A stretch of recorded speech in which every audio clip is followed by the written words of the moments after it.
ಸೂರ್ಯ ಬಕರಾದ 219 ಮತ್ತು 220 ಆಯತ್ತಿನ ಕನ್ನಡ ಅನುವಾದ ಈ ಥರ ಇರ್ತದೆ. ಈ ಕನ್ನಡ ಅನುವಾದವನ್ನು ತಾವುಗಳು ಕೂಡ ಬೇರೆಯವರಿಗೆ ಶೇರು ಮಾಡಲು ತಿಳಿಸಲಾಗಿದೆ.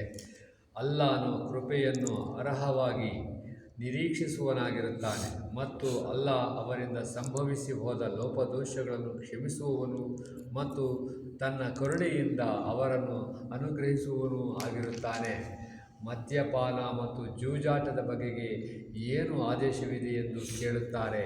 ಹೇಳಿರಿ, ಅವೆರಡರಲ್ಲೂ ಮಹತ್ತರವಾದ ಕೇಡಿದೆ. ಅವುಗಳಲ್ಲೇ ಜನರಿಗೆ ಕೆಲವು ಪ್ರಯೋಜನಗಳಿದ್ದರೂ ಅವುಗಳಿಂದಾಗುವ ಹಾನಿಯು ಪ್ರಯೋಜನಗಳಿಗಿಂತ ಬಹಳಷ್ಟು ಹೆಚ್ಚು. ನಾವು ಯಾವ ಮಾರ್ಗದಲ್ಲಿ ಏನನ್ನು ಖರ್ಚು ಮಾಡಬೇಕೆಂದು ಕೇಳುತ್ತಾರೆ. ನಿಮ್ಮ ಅವಶ್ಯಕತೆಗಳಿಗಿಂತ ಮಿಕ್ಕಿರುವುದನ್ನು ಎಂದು ಹೇಳಿರಿ.